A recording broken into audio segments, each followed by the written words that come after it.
tardes. Buenas tardes a todos. Quiero comenzar agradeciendo la invitación a participar en este Congreso Internacional. Es de verdad para mí un lujo y un honor poder estar con vosotros hoy y compartir esta charla con Agustina y con Edgardo, a quien además le doy las gracias por la organización, por la presentación y por la moderación de este panel. Voy a continuación a exponer en los próximos 20 minutos, que quiero ser estricta con el tiempo para no dilatarnos. Voy a intentar exponer algunas ideas esenciales que se van a estructurar en torno al siguiente índice. Comenzaré con un planteamiento para dar unas nociones sobre lo que es la discriminación por género desde la perspectiva tributaria. En segundo lugar, daré algunas cifras que nos permitan entender el diagnóstico de la situación actual, la diferencia que existe entre hombres y mujeres, analizando diferentes ámbitos. En tercer lugar, como núcleo esencial y central de mi exposición, voy a hablar de los impuestos desde la perspectiva de género y en particular intentaré desarrollar algunas ideas en relación con las principales figuras tributarias, el impuesto a la renta personal, el impuesto a la renta corporativa, los impuestos al consumo y los impuestos a la riqueza. Por último, antes de las conclusiones, dedicaré también unos minutos a hacer referencia a la situación particular de crisis en la que atravesamos como consecuencia de la pandemia COVID-19, que hace que todas las cuestiones relacionadas con el género deban tener una atención primordial. Bien, comenzando por el planteamiento. ¿Qué es la discriminación por género en la fiscalidad o en el sistema tributario?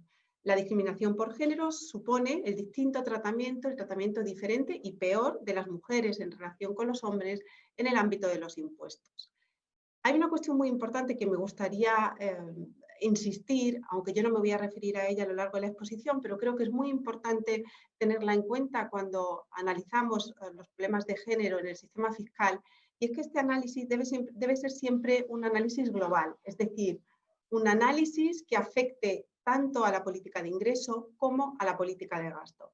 Creo que solamente con ese planteamiento global, entendiendo por un lado cómo afecta a las mujeres y a los hombres el sistema tributario y por otro lado cuál es el impacto de las medidas presupuestarias, también diferente en hombres y mujeres, podremos hacer o tener una foto global y general de la situación. Por tanto, yo solo me voy a referir a los impuestos, pero siempre quiero llamar también la atención sobre las políticas de gasto.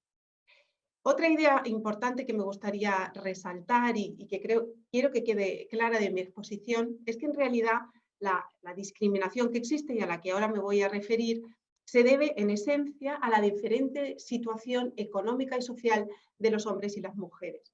En un futuro deseable, cuando esa igualdad efectiva, real y efectiva se produzca, no será necesario este análisis de la fiscalidad desde la perspectiva de género.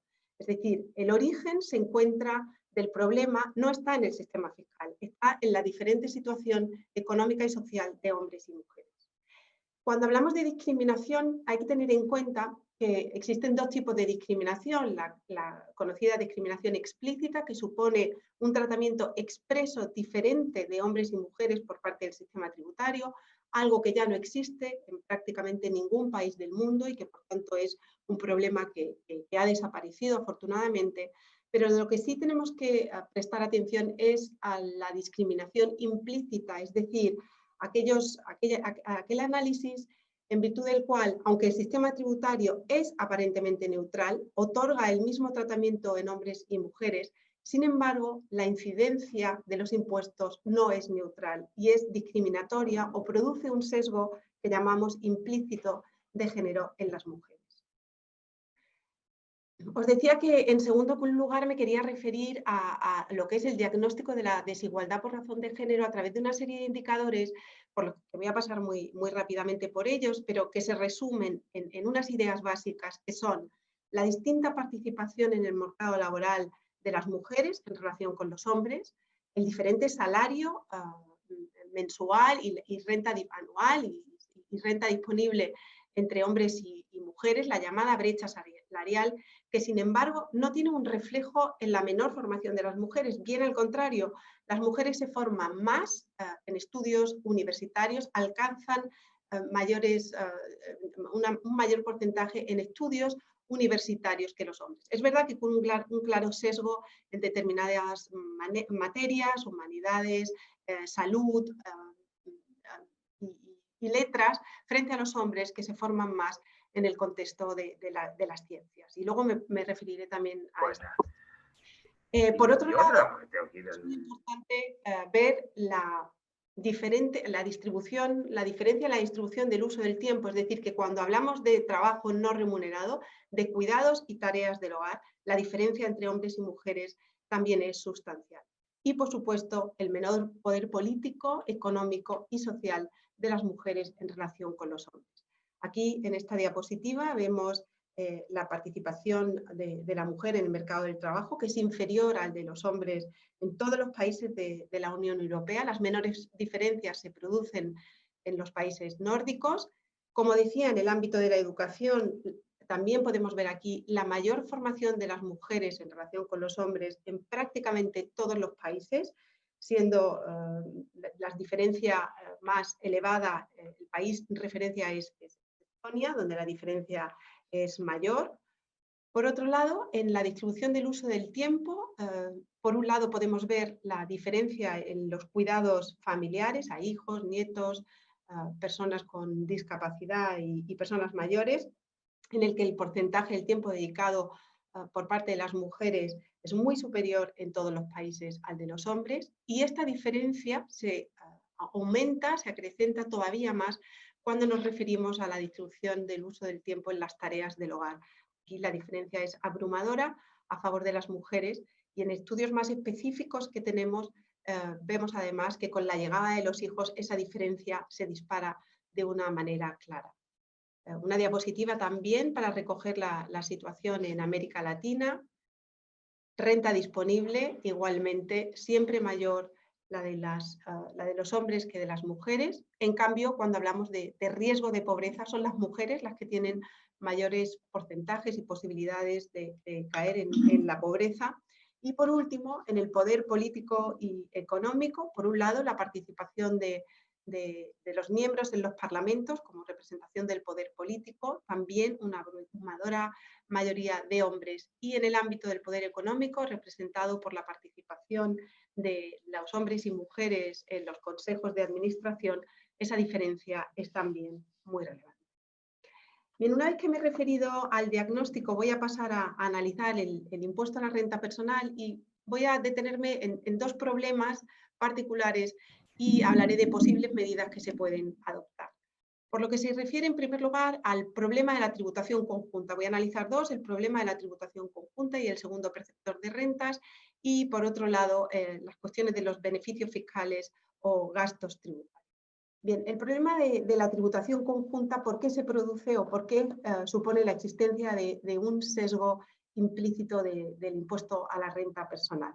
Como sabéis, en la mayor parte de los países existe la posibilidad de optar por un régimen de tributación individual o tributación conjunta. Son muy pocos los países que solo tienen tributación individual, y otros países tienen tributación conjunta, o bien de manera obligatoria o bien de manera voluntaria.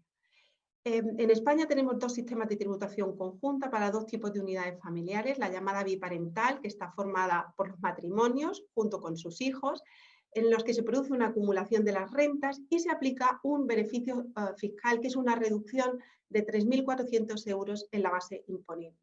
En tanto que la segunda modalidad, conocida como monoparental, está formada por un progenitor junto con sus hijos y supone la aplicación también en la base imponible de una reducción de 2.150 euros.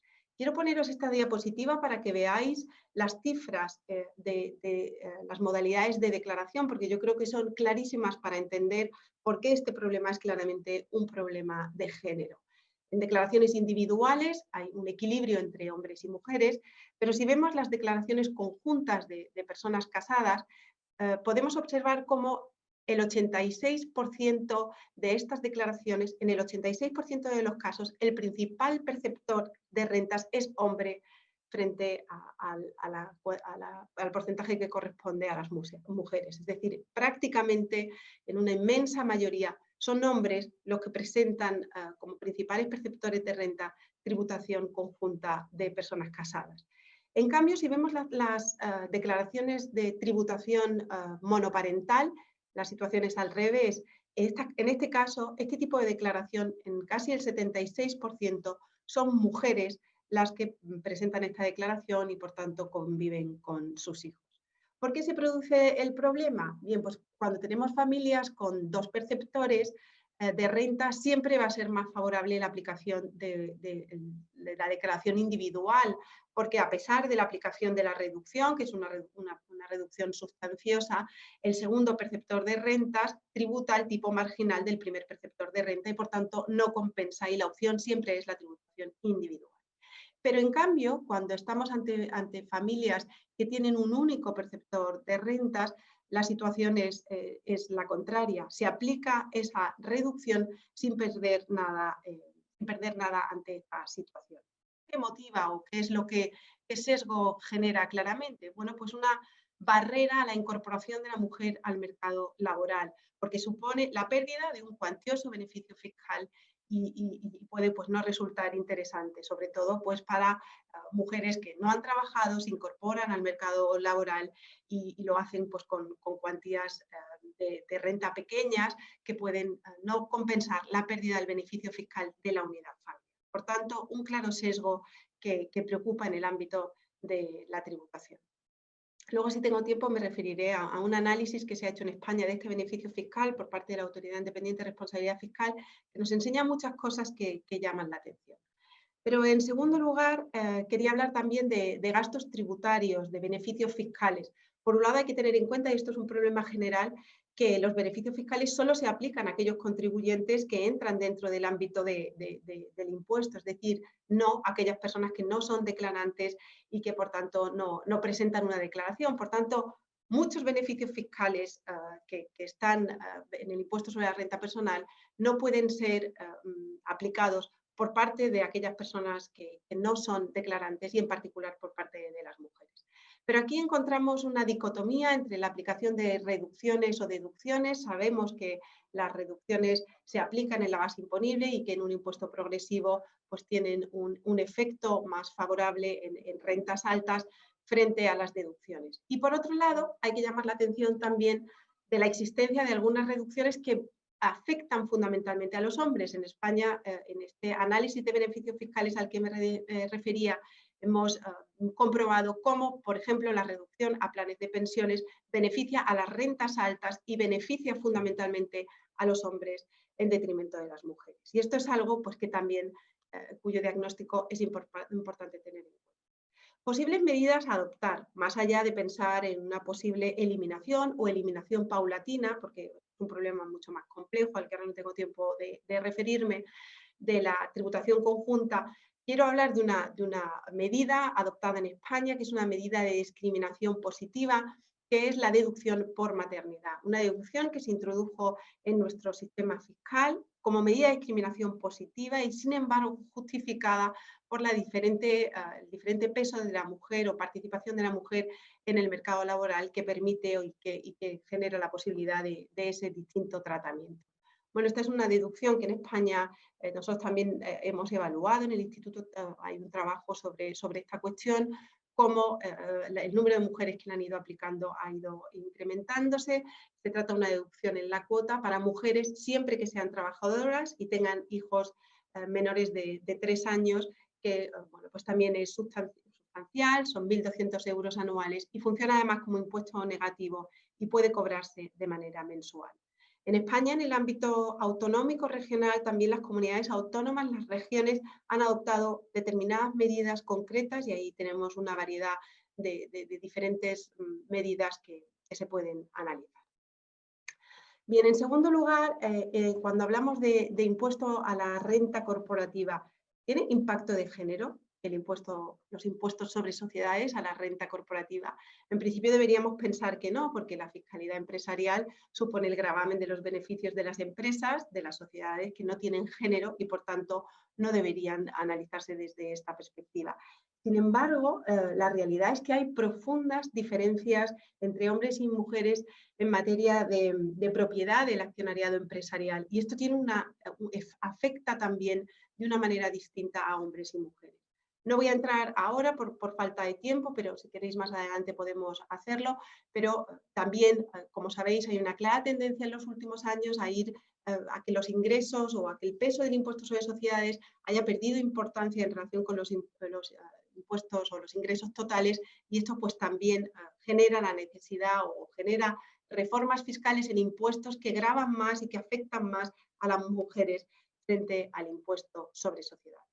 En este ámbito sí que me gustaría referirme a una cuestión que me parece que es interesante, y es un dato que decía al principio de mi presentación. Es clarísima la menor presencia de mujeres en consejos de administración y también como altas directivas.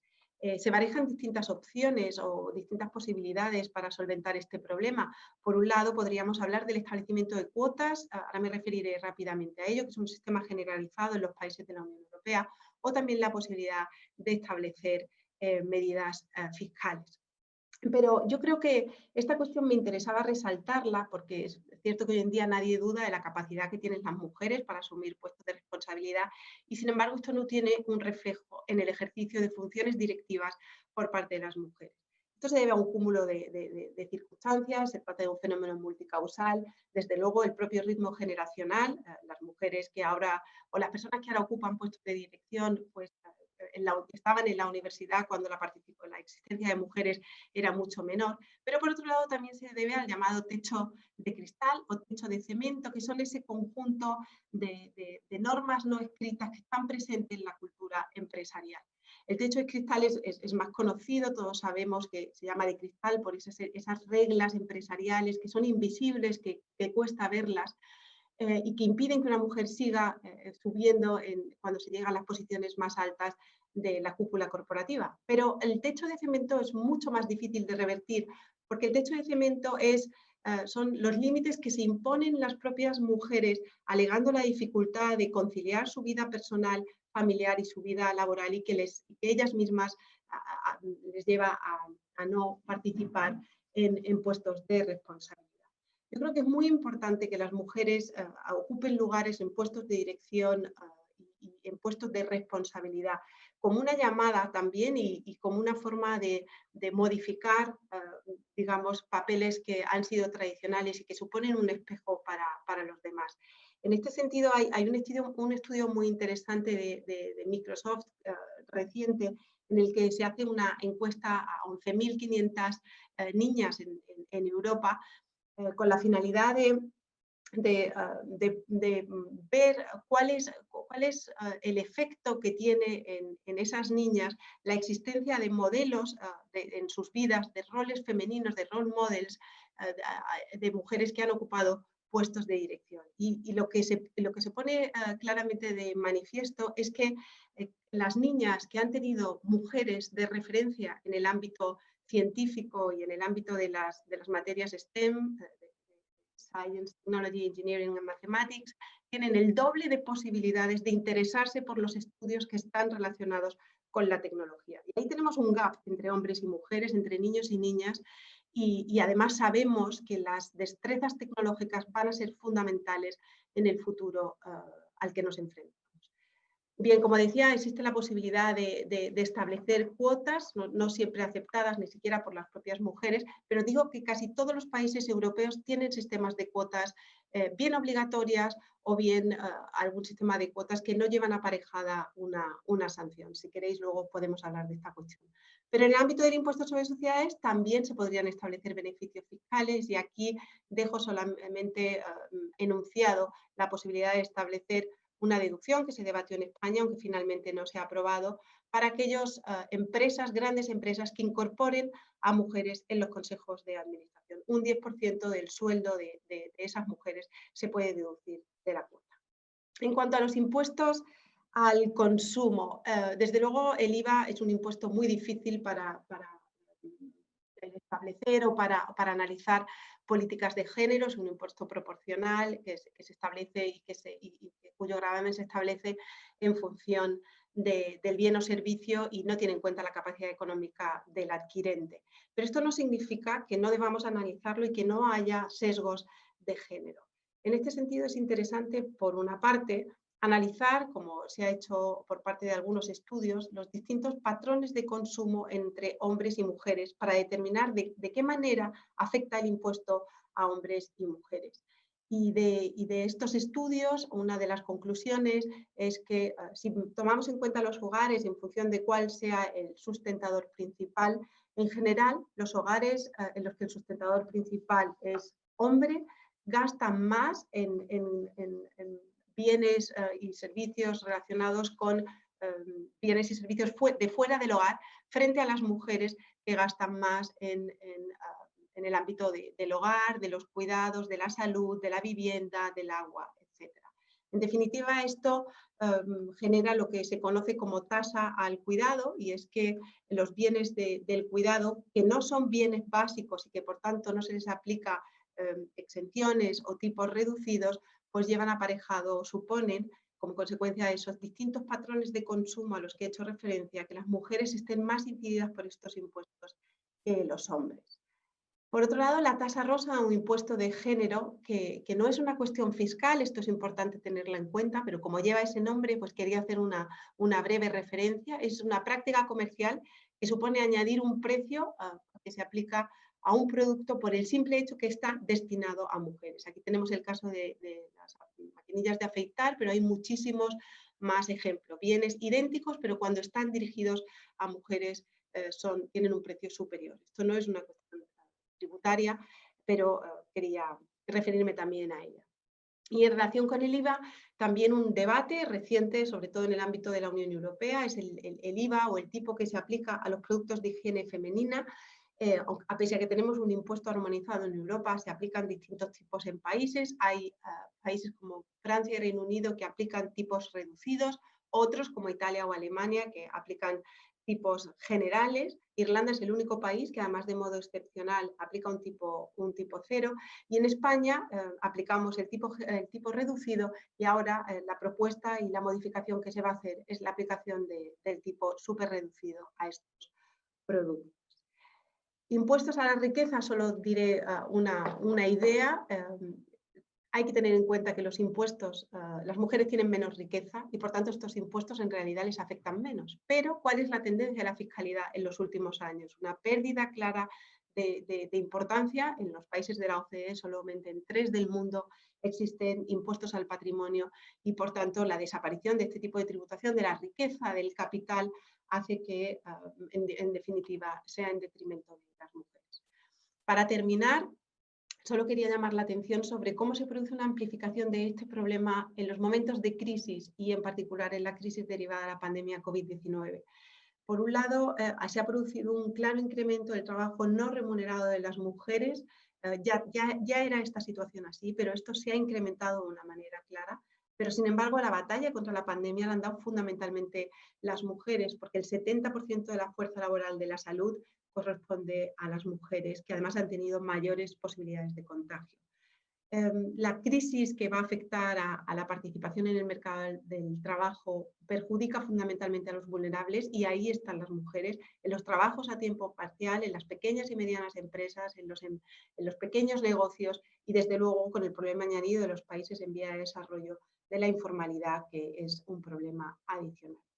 Y para terminar, y espero no haberme excedido demasiado del tiempo, quiero llamar la atención sobre la necesidad de analizar estas cuestiones, de incorporar la perspectiva de género al análisis de la fiscalidad, de analizar y de tener en cuenta los sesgos implícitos que tiene el sistema tributario, y sobre todo en la situación de pandemia y de crisis a la que nos enfrentamos en estos momentos de nuevo. Yo creo que es importante insistir en estos temas, buscar un mayor análisis, mayores estudios que nos permitan hacer un mejor diagnóstico, y como ha propuesto el Parlamento Europeo. Pero como idea final, creo que todo esto es importante que lo tengamos en cuenta como un complemento de las medidas que se deben adoptar en el origen de la desigualdad. Sin la lucha contra la desigualdad en su origen, poco podremos aportar a la igualdad efectiva de hombres y mujeres. Muchas gracias a todos, y quedo pendiente para las preguntas.